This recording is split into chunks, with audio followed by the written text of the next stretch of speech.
Querido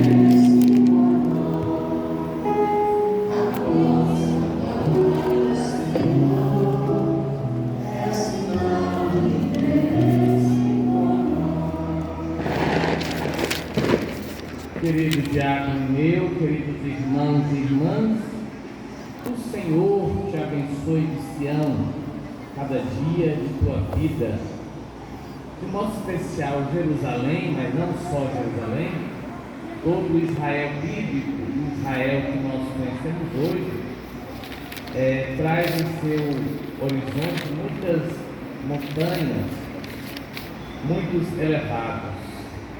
Desde o Monte Sinai, na península do Sinai no Egito, passando pelo Horebe até chegar no Monte Santo de Deus, Sião será o grande monte, do qual toda a trajetória de aliança entre Deus e a humanidade, representada em Israel, se estabelecerá.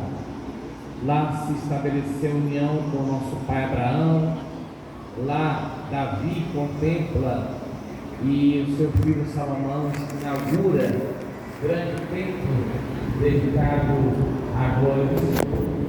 E é lá que o Senhor Jesus irá visitar, irá em vezes fazer a experiência de subir ao Monte Santo, e de lá para lá correm pessoas do mundo inteiro em tempos de paz, para estar próximo àquela região e aquele monte tão sagrado. Sião é certamente o coração da fé monoteísta. Sião é onde pousam os pés do Senhor, onde a sua glória, a Shekinah, se apresenta, e de onde a sua santidade, Kadosh, irradia. De modo então, irmãos e irmãs, o salmista no Salmo 127 recorre a essa montanha sagrada, pedindo que de lá o Senhor nos abençoe cada dia de tua vida. E diante dessa bênção, dessa invocação, nós então nos deparamos com uma enfermidade e com a cura. A enfermidade que estará muito presente, será o centro do Evangelho de hoje, é a dureza de coração. E a cura para tal dureza está expressa no primeiro versículo do Salmo 127, que é uma vida de temor a Deus. Temor que não significa ter medo de Deus, mas ter respeito pelas coisas do Senhor, respeito reverencial, respeito silente, respeito sóbrio, respeito sensível, respeito transformador e, sobretudo, um respeito concreto em nossas obras, em nossas práticas, em nossos costumes. Inclusive, os dois textos, tanto do Gênesis como o texto do Evangelho segundo Marcos, em ambos está sendo narrado aqui um costume, que é a confluência das pessoas para constituírem os núcleos mais elementares da vida humana. Todas as nações, todos os grupos étnicos que foram historiografados no decurso do tempo, em todos nós encontramos esse movimento de um homem, de uma mulher, que sai da barra dos seus genitores, ou seja, saem do seio familiar para constituir uma nova família.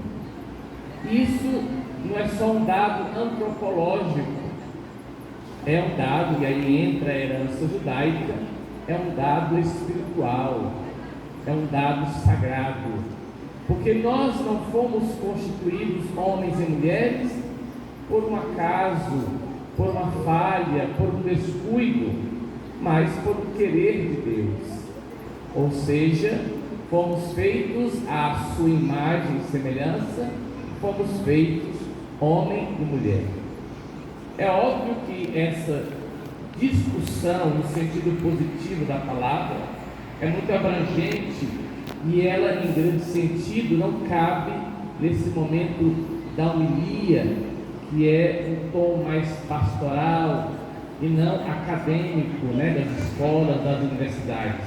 Por isso eu não vou adentrar em tantos pontos. Mas é para dizer que todos nós fomos constituídos em nossa origem para constituir família. Nós não fomos feitos para vivermos sozinhos. Mas, padre, o senhor fala isso e o senhor não é casado. E quem disse que por não ser casado eu não constituo família? E quem disse que por não estar casado eu não seja um homem compromissado? O velho bispo dizia: quando forem perguntar a você se está no civil, diga: eu sou um homem compromissado. E obviamente que o padre, como diz o Papa Francisco, não é um fungo que nasce num pedaço de pau, que nasce no campo. Não, nós temos história, que é a família.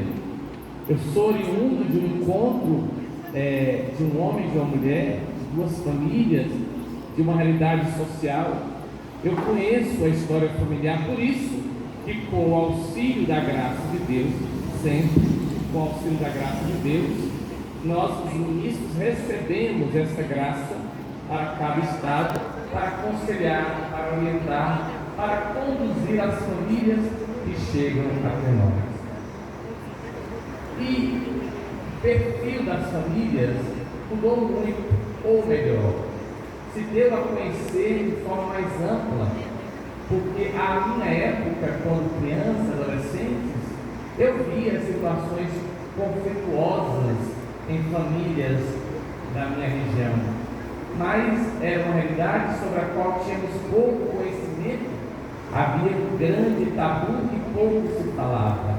Sabíamos da violência doméstica, sabíamos do peso do vício, sabíamos do desregramento quanto à fidelidade, sabíamos de tudo isso. Mas infelizmente, tudo, na sua grande maioria, salvo raríssimas exceções, pousava sobre as mulheres. Ou seja, a mulher jamais poderia se apresentar como uma mulher separada. Seria um horror, seria um ser abjeto na vida social.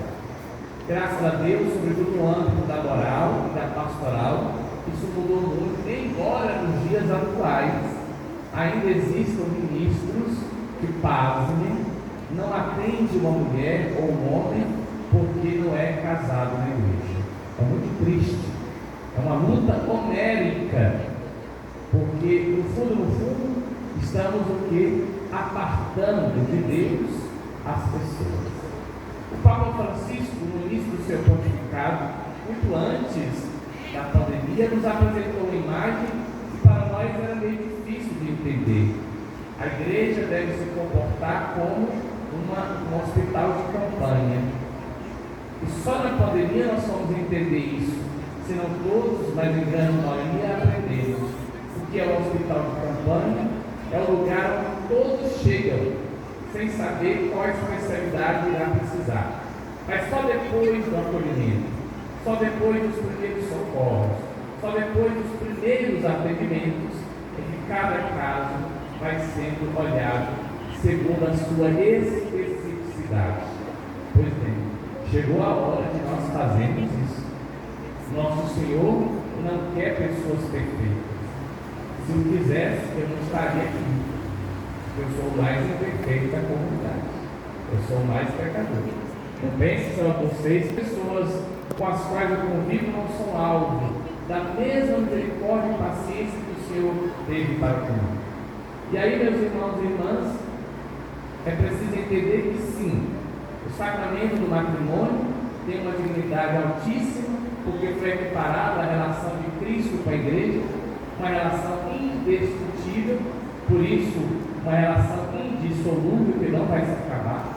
Mas essa relação ela se aplica caso a caso, e por isso mesmo em alguns casos embora o padre nunca deva dizer fique casado ou se separe, em alguns casos é compreensível sim a separação. E o que fazer? Acolher os separados. Acolher os separados, valorizando os que se mantiveram firmes, não obstante os problemas, mas também derramando o azeite da cura naqueles que se separaram e até mesmo contraíram novos núcleos. Infelizmente, ainda estamos distantes disso. Isso não significa que nós vamos agora dizer que o matrimônio é um consórcio meramente humano e que não tem o seu valor. Tem. É nesse consórcio humano e espiritual que a graça de Deus chega à família, e essa graça que vai ajudar com que a família não caia na doença que eu havia dito, que é a dureza do coração. E aí, meus irmãos e irmãs, é preciso que nós entendamos que essa dureza nos afasta de Deus, nos afasta de nós, nos afasta uns dos outros. E essa dureza não é só para o esposo, para a esposa, é para todos nós, para todos, como padre, como leigo, como solteiro, como casado, como namorado, namorada, como pai, como mãe, como irmão, como irmã, como filho, como filha, como amigo, como amiga. Ora, quando essa dureza se instaura em meu coração, gera então o que o Papa Francisco tem dito reiteradas vezes, gera em nós muros e não pontes. Essa casa de adoração de Deus, é a casa de todos. Deus nos quer como somos, Deus nos ama como somos, mas não para ficarmos como somos, mas para sermos com sua ajuda e como eu explico em meu esforço pessoal, sermos aquilo que Ele sonha para nós. E que Deus sonha para mim, para os senhores, o melhor. Mas no tocante aos casais, o convite é isso: não permitam constituir a dureza. Sejam carinhosos, cuidadosos, amorosos, atentos. Não sejam promotores do individualismo. Vocês se tornaram uma só carne. Vocês não estão juntos apenas para pagar Equatorial e Águas de Teresina. Vocês foram constituídos com a graça de Deus para se constituírem amigos e amigas, companheiros de vida. O padre, mas não deu certo, eu acabei no matrimônio. Venha, aqui é tua casa. Venha, Deus te ama como você está. E certamente Deus abrirá os caminhos para que no seu coração não resida a dureza, mas se estabeleça a cura que só o Senhor pode oferecer. E não é à toa que nosso Senhor, falando da dureza do coração, falando da tentação que os fariseus estavam enredando o Senhor, não é à toa que o Senhor apresenta uma criança, para justamente dizer que um coração só será temente a Deus quando esse coração for igual a uma criança. E como é criança, eu estou falando do aspecto infantil, pedagógico, que está casado com a cronologia da coisa, não. Criança, adulto. Pronto. Nada de agora ficar buscando brincar de carrinho e de boneca, sendo que eu sou um homem de barba ou uma mulher de cabelo grande. Não. Mas o que nosso Senhor quer nos apresentar com isso? A confiança. Só é temente a Deus, só é devotado a Deus, só tem Deus em primeiro lugar aquele, como vai dizer Teresina, que confia no Senhor. Somente a confiança. E a confiança nos faz então tementes a Deus, e então entendemos que o Senhor é conosco em qualquer tempo, em qualquer situação. O que eu peço, e a igreja nos pede isso, que nós, diante das crises, não aceitemos soluções fáceis. Nem sempre a separação é a solução. Nem sempre. Às vezes eu preciso perdão, diálogo, o recomeço. Eu preciso renovar a paciência, eu consigo com o outro, e aí vai. E aí o texto que parece estar sobrando, o texto da carta aos Hebreus, diz algo logo no início, que Jesus foi feito um pouco menor do que os anjos.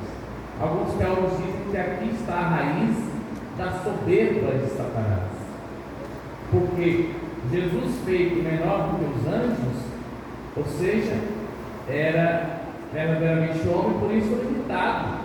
Não era um espírito puro como os anjos. Nós, como homens e mulheres, somos seres humanos. A beleza nossa é ser humano. Esse negócio que eu quero ser anjo, está errado, eu quero ser humano. Anjo nunca, por mais que queira, anjo nunca conseguirá comer uma Maria Isabel ou uma galinha caipira.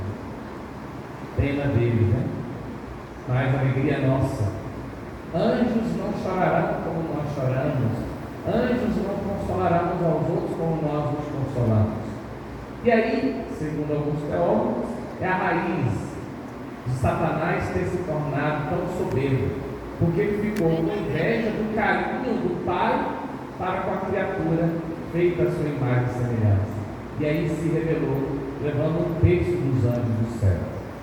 Pois bem, mas o texto termina dizendo que, mesmo Jesus sendo santificador, e mesmo com os seus santificados, o Senhor não se envergonha de nos chamar de seus irmãos e irmãs. Somos convidados, nesse mês de outubro em especial, mas sempre, a nos tornar na vida dos outros o Evangelho, a Boa Nova. E qual é a Boa Nova? Que nesta casa todos somos irmãos e irmãs. Todos temos vez e voz. Todos devemos ser acolhidos. E todos nós devemos receber o óleo da cura e da unção. Finalizo convidando a todos a termos muita atenção com as pregações moralistas. Muito cuidado com os moralistas, com aquelas que apontam o dedo para a sua fraqueza, te menosprezam, te derrubam, te jogam no chão com o ar de ser sincero, mas sem esquecer que o que vai nos salvar é a caridade. E todo moralista apresenta o defeito do outro para esconder a sua própria ação. Isso não nos fará bem. Que Deus nos abençoe e nos faça entender que somos irmãos e irmãs. Louvado seja nosso Senhor Jesus Cristo. É assim que seja louvado. Creio em Deus Pai Todo-Poderoso, Criador do céu e da terra, em Jesus Cristo, seu Filho, nosso Senhor, que foi concebido pelo poder do Espírito Santo, nasceu da Virgem Maria, cresceu sob Pôncio Pilatos, foi crucificado, morto e sepultado, venceu a mansão dos mortos, ressuscitou ao terceiro dia, subiu aos céus, está sentado à direita de Deus Pai Todo-Poderoso, de onde há de vir julgar os vivos e os mortos. Creio no Espírito Santo, na Santa Igreja Católica, na comunhão dos santos, na remissão dos pecados, na ressurreição da carne, na vida eterna. Amém. Irmãos e irmãs, na total confiança, apresentemos os nossos pedidos e súplicas ao coração de nosso Pai poderoso. Respondamos. Iluminai, Senhor, a vossa igreja. Iluminai, Senhor, a vossa igreja. Pai, recebe o primeiro da vossa igreja, Senhor, para que ela possa poder acompanhar, discernir e entregar a todos, a fim de que ele seja destruído da nossa vida. Nós nos pedimos. Iluminai, Senhor, a vossa igreja. Orientai os casais e as famílias para que vençam os desafios do imediatismo, da pobreza e da perda dos valores fundamentais da fé, sempre fecundos no amor e na concórdia, nós nos pedimos. Iluminai, Senhor, a vossa igreja. Ajudai nossa comunidade em sua conversão espiritual, para que estejamos atentos ao convite de Jesus a ser crianças que, humildemente, têm confiança absoluta nós nos pedimos. Iluminai, Senhor, a vossa igreja. Iluminai a consciência de todos os eleitores para que, no pleito municipal deste domingo, exerçam seu direito fundamental em vista da promoção da vida e da dignidade humana. Nós nos pedimos. Iluminai, Senhor, a vossa igreja. Que neste altar esteja a nossa prece, por quem vai governar todos os municípios do nosso país, do nosso estado, e em especial nossa capital. Para que nós, em orações fervorosas, possamos ajudar o novo gestor a construir nossa cidade melhor, buscando o bem de todos, de modo especial os mais pobres. Para que Teresina seja sempre cada vez mais acolhedora, que ela possa crescer, como certamente já o é grande, possa ser cada vez mais. Uma terra promissora, cheia de bênçãos e paz. Que a Virgem Santíssima, sua intercessora, seja seu amparo e suas dores, e possa me conduzir à glória da ressurreição, e nós nos pedimos. Iluminai, Senhor, a vossa igreja. Pelo espetáculo da democracia, onde tão divergentes que somos, dentro dos nossos limites, promovemos o nosso ato livre de votar, para que nós nos acostumemos com as diferenças, construindo pontes e não muros, que sejamos acolhedores e que no jogo da democracia saibamos entender quando é ou não a nossa vez, mas que possamos sempre, conjuntamente, pensar a vida social para o bem de todos, das famílias, crianças, adolescentes, jovens, adultos e idosos. Que possamos dar testemunho em nossa vida pessoal, comunitária, de homens e mulheres de fé, que nós nos pedimos. Iluminai, Senhor, a vossa igreja. Ó Pai, acolhei esses pedidos que na confiança filial apresentamos diante de vosso coração, por Cristo nosso Senhor. Amém.